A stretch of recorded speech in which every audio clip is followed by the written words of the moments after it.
Okay, let's see. I got two products I want to do a quick little insight on. Some that I haven't seen really around on YouTube, and if you're like me, I like to review things before I buy them. And if I don't see anything like that, I'll try to touch on them if they're worth talking about. And this first, I believe, is the Hamskea Hybrid Target Rest. It's my first Hamskea product. I thought it were going to be a little, basic, I guess, but these things are awesome. Like, this has been my favorite rest so far. Um, really well built. I don't know how well you can see this, but it's got all kinds of set screw holes there, so you can mount it to just about anything.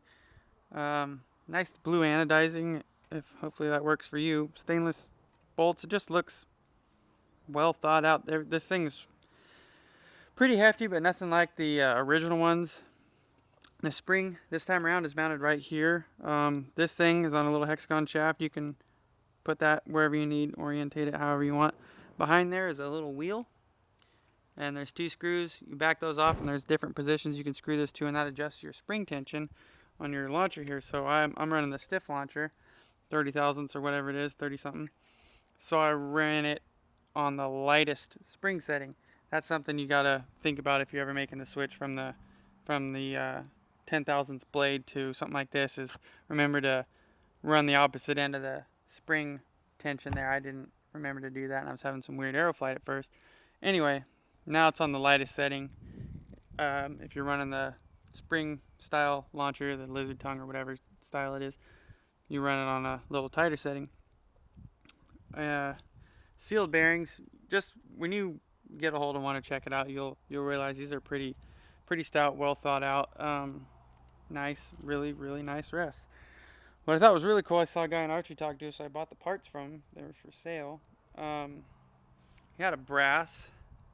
I don't know where that idler came from. Maybe a yoke, something. He said it was a Bomar deal. Maybe it is. It's probably Bomar axle. It's probably a top axle for where the yokes would go. But anyway, I took this. This is an Easton axis. I just cut this little shim down right here and put this brass deal on top, and that is how the limb is now activated. There's no limb clamp or anything like that. And the beauty of that is, if you want to check where your rest is at, at full draw, whatever, without going to full draw, if you want to put it in your bow vise and take your measurements and do all that stuff. The old way with like the limb driver, what a pain in the ass having to unscrew the limb lock and all that stuff. When now you can just take this here, roll it off the idler, and boom, it springs up to where you're going to be, at full draw. And you can take your measurements, do whatever you got to do, turn it back around, pull it tight, roll it around the little idler, boom, you're back in business, you're engaged. And that is probably the slickest mounting setup I've seen yet, or I've ever had on a limb-driven rest anyway. So I thought that was really cool. If you want to adjust the pitch of your launcher, when it's fully up or whatever, you do that. Down below, there's a little, these screws right here, they have shims, and you make it, you adjust it, back one bolt out further, less than the other, vice versa, yada yada yada, and it'll adjust the height of it at, full extension. So yeah, for the price, 150, 60 bucks or whatever, these are really freaking nice. I'm probably gonna run on my hunting bow this year, honestly. It's not full capture, but their hunting setup is full capture. If you feel like you want to do cartwheels and stuff while you're out in the woods, it will keep your arrow where you want it. Otherwise, I'll just keep my finger on it or do whatever. Anyway, that's the Hamskea Hybrid Target Rest. The next one I wanted to talk on real quick is just this is nothing new, it's just the Carter 2 moons. I didn't see a whole lot on the moon system, the 2 moon system on YouTube, so I figured I would just show you somehow. There, see, there's 2 moons in there. That's why they call it that.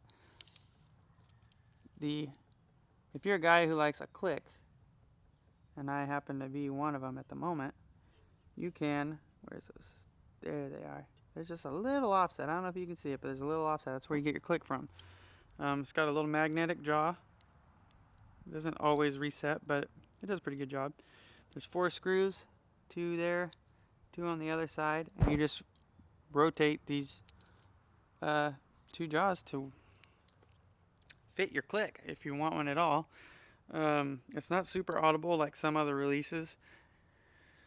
You can more feel it than hear it, but I mean, it is there. I don't know if you can hear it now, but there. Boom. It's kind of like a popped knuckle. It's not a crisp, loud click like some other releases, but she gone. Anyway, just wanted to touch on that real quick. This is, if it looks small, it is, because it is a small. It is like way small. But yeah, they're comfy. The ergonomics are pretty good. It's simple. It's a hinge, but it allows you to really fine tune where you want the head, because you can adjust those moons wherever, and then you can offset them to get a deep click or really shallow click. They say, I don't know, from like 30 thousandths to a thousandths. So it gives you a lot of range to dial that into your liking. Anyway, those are 2 quick little products I wanted to touch on. If you like watching all this stuff, let me know, subscribe, do whatever. Like Wednesday, today's Monday, Tuesday, tomorrow, I'll have the TrueBall Sweet Spot Pro, that brass deal with all the finger attachments and stuff. I'm pretty stoked about that. I'll just, if it's worthy, I will do another release review or what have you. And yeah, keep an eye out for that, because I don't think there's a lot of reviews on that release yet. But yeah, as I see cool new products come out, I will touch on them as they show up on my door. Later.